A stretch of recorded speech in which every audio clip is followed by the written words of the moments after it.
అత్తయ్య, నువ్వెప్పుడొచ్చావు? ఇందాకే వచ్చాను వేదా. నీ ఉద్యోగ ప్రయత్నం ఏమైందే? ఈరోజు కూడా ఉద్యోగం రాలేదమ్మా. కొంచెం సమయం పడుతుందిలే వేదా. వస్తుందిలే, టెన్షన్ పడకు. అక్క, నేను తప్ప నా క్లాస్మేట్స్ అందరూ బుక్స్ తీసుకున్నారు. నేను నాన్నని డబ్బులు అడుగుతానంటే వద్దన్నావు, నువ్వు కూడా కట్టలేదు. టీచర్స్ తిడుతున్నారక్క.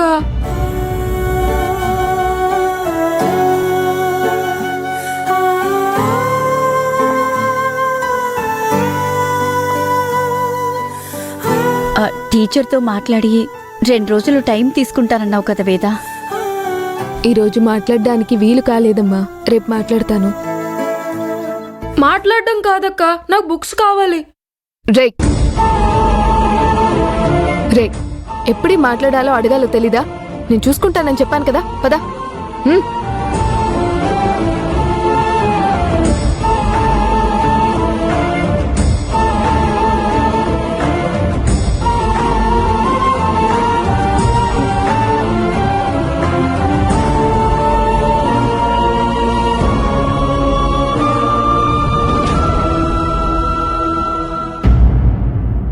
ఏంటి నిర్మల ఈ డబ్బులు నాకెందుకిచ్చావు? నేనప్పుడప్పుడు దాచుకున్న డబ్బులు మా చిన్నదిన అవసరానికి ఉపయోగపడుతుంది అంటే నాకంతకంటే ఏం కావాలొదినా?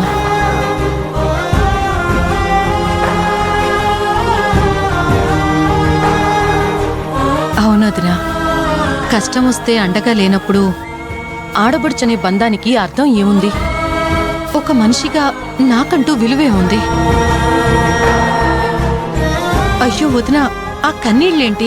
ఆ రోజు నీ విషయంలో నేను నోరు జారిన మాట ఈరోజు శూలమై నా గుండెల్లో దిగింది నిర్మల.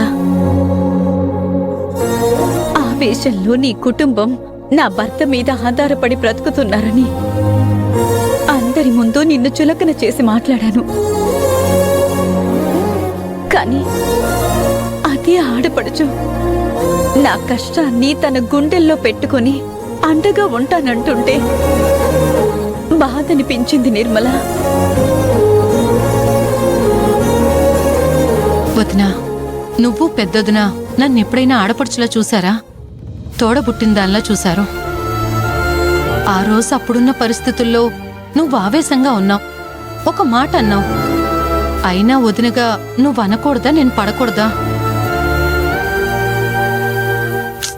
అదంతా వదిలే వదినా. ఈ డబ్బులుంచు. బబ్లు పుస్తకాలకి, ఇంట్లో చిన్న చిన్న అవసరాలకి ఉపయోగపడుతుంది. ఇది అప్పు కాదొదినా, ఇది మీ డబ్బు, మన డబ్బు. తప్పుగా అనుకోకు నిర్మల, నువ్వు అభిమానంతో ఇచ్చావు కానీ నాకీ డబ్బులొద్దు. అలా అనకొద్దునా. ప్లీజ్ నిర్మల, నేనిప్పుడు ఈ డబ్బులు తీసుకుంటే నా కూతురు ఆత్మాభిమానాన్ని అవమానించిందాన్నవుతాను. నా కూతురు తీసుకున్న నిర్ణయాన్ని దాటిందాన్నవుతాను. నువ్వేమనుకోకు. పర్లేదొదినా, తల్లిగా నీ మనోవేదాన్ని అర్థం చేసుకోగలను. కానీ ఒక్క విషయం మాత్రం గుర్తుపెట్టుకో, నీకెప్పుడు ఏ అవసరం వచ్చినా ఈ ఆడపడుచుందని మాత్రం మర్చిపోకు.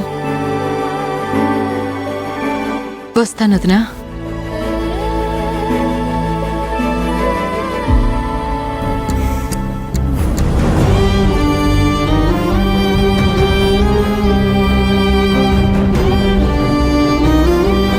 ఉద్యోగం వచ్చినా జీతం చేతికందటానికి కనీసం 4 రోజులైనా పడుతుంది. మరి అప్పటిదాకా ఏం వండుకుంటారు, ఏం తింటారో? ఎట్టి పరిస్థితుల్లోనూ ఉద్యోగం సంపాదించి నా కాళ్ళ మీద నేను నిలబడాలి. అమ్మ తలెత్తుకునేలా చెయ్యాలి.